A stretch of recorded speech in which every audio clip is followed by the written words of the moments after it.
अस्सलाम वालेकुम student. Business mathematics Icom part 1 chapter 2 percentage. Student, previous lecture में हमने ये फार्मूला समझा था कि बेस इक्वल टू होता है परसेंटेज मल्टीप्लाई बाय 100 और डिवाइडेड बाय रेट। अब इससे रिलेटेड दो क्वेश्चन है हमारे पास कि mister Bilal spends on his clothing ₹560 कि मिस्टर बिलाल अपने कपड़ों के ऊपर 560 रुपये खर्च करता है। This is 8% of his monthly income, जो कि ये उसकी जो मंथली इनकम है हमें नहीं मालूम कितनी है, लेकिन ये उसका 8% होता है। What is the monthly income? Student, अगर हम ये क्वेश्चन में देखें तो हमें सबसे पहले जो है वो क्या बताया हुआ है, रेट कितना है 8%। फिर परसेंटेज बताई हुई है, निकाल के वो कितनी बनती है, P%, जो कि है 560। और उसकी जो टोटल इनकम यानी कि जो कि बेस है, जो नंबर है वो हमने मालूम करना है, यानी कि बेस जो कि क्या है उसकी मंथली इनकम।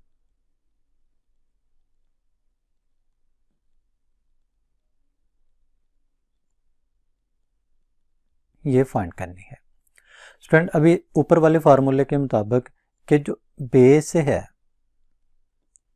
वो इक्वल होती है परसेंटेज, जो कि बताई हुई है 560 मल्टीप्लाई बाय 100 और डिवाइडेड बाय जो रेट था वो 8 था। अब स्टूडेंट हम इसको क्या करेंगे, इन दोनों को हल कर लेंगे तो आ जाएगा 560,000, यानी कि ये 56,000 बन गए। और ये जो था इसका 8 से इसको डिवाइड कर लिया, तो इसको डिवाइड करके आंसर आ गया 7,000। हमने किया कि 56 को 100 से मल्टीप्लाई किया तो ये 56,000 आ गया डिवाइडेड बाय 8, तो आंसर आ गया 7,000। अब स्टूडेंट हमारे पास एक और क्वेश्चन है। A man paid zakat of ₹312.50 at the rate of 2/1/2, यानी कि 2.5%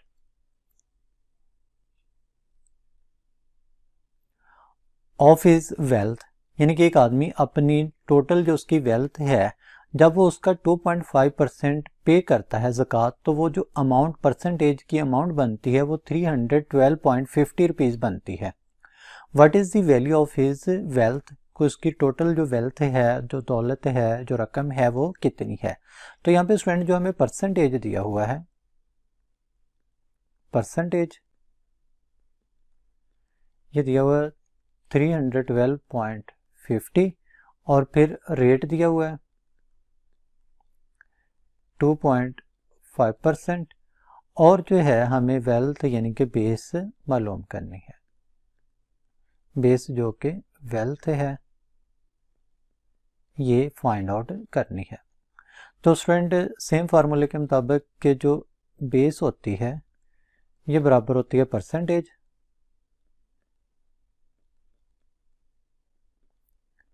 मल्टीप्लाई बाय 100 और डिवाइडेड बाय रेट। परसेंटेज जो दी हुई है वो है 312.50 और मल्टीप्लाई बाय जो है ये 100 और डिवाइडेड बाय जो रेट है ये 2.5 है। तो स्टूडेंट जब हम इसको हल करेंगे 312.50 को 100 से मल्टीप्लाई करेंगे तो ये आ जाएगा 31250 और डिवाइडेड बाय 2.5। तो जैसे हम इसको करेंगे तो आंसर आएगा the selling price of a steel cabinet is ₹840 and gross profit is 10% of the cost. What find the cost, यानी कि कोई स्टील कैबिनेट है जिसकी जो सेलिंग प्राइस है वो 840 रुपये है, लेकिन इस 840 रुपये में क्या है कि ग्रॉस प्रॉफिट जो कि 10% है वो शामिल किया हुआ है।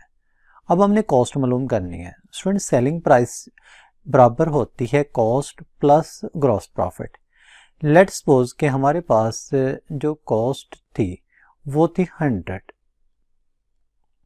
और उसमें जो ग्रॉस प्रॉफिट ऐड हुआ वो कितना हुआ 10%। तो ये टोटल जो हमारे पास सेलिंग प्राइस आ गई वो कितनी आ गई 110%।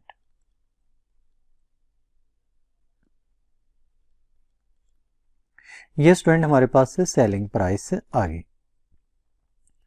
अब स्टूडेंट अब इस क्वेश्चन में हुआ क्या है, क्या वो ये कह रहा है कि जो रुपीज़ 840 है, यानी कि जो 800 जो कॉस्ट है, जो सेलिंग प्राइस है,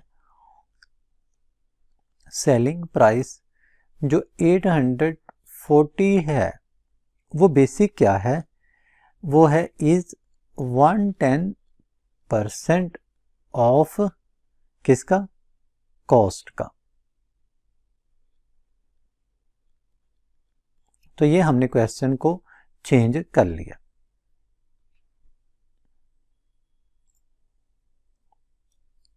अब स्टूडेंट इस क्वेश्चन में क्या जो चीज़ें हमें दी हुई हैं और ये क्या क्या क्वेश्चन बन गया, तो ये हमें परसेंटेज दी हुई है कि 840 जो है वो 110% किसका है, कॉस्ट का, यानी कि हमने बेस मालूम करनी है। तो अब जो पी परसेंटेज है वो 840 है और जो आर रेट है वो 110% है और जो कॉस्ट जो कि हमने बेस फाइंड करनी है वो ये है। अब स्टूडेंट इसका जो है वो फार्मूला लिख लेते हैं कि जो बेस होती है, यानी कि जो कि हमने क्या करनी है, हमारी बेसिक क्या है, कॉस्ट है। जो कॉस्ट है वो बराबर है परसेंटेज मल्टीप्लाई बाय 100 जो है, यहाँ पे इसको दोबारा के पी परसेंटेज मल्टीप्लाई बाय 100 और डिवाइडेड बाय आर रेट आ जाता है। पी जो परसेंटेज है वो 840 मल्टीप्लाई बाय 100 और रेट कितना है 110। अब स्टूडेंट इसको जो है ये हल कर लेंगे। तो जैसे हम इसको हल करते हैं तो ये आ जाएगा 840,000, इनके 840 को 100 से मल्टीप्लाई किया और डिवाइडेड किया 110, तो इसका आंसर आ जाएगा 763.63 के राउंड अबाउट। तो बेसिक ये हमारी कॉस्ट है, यानी कि जो हमने स्टील कैबिनेट जो था वो 840 रुपीज़ में सेल किया, जिसमें हमने 10% ग्रॉस प्रॉफिट भी ऐड किया था। उसकी जो कॉस्ट प्राइस थी वो 763.63 आती है।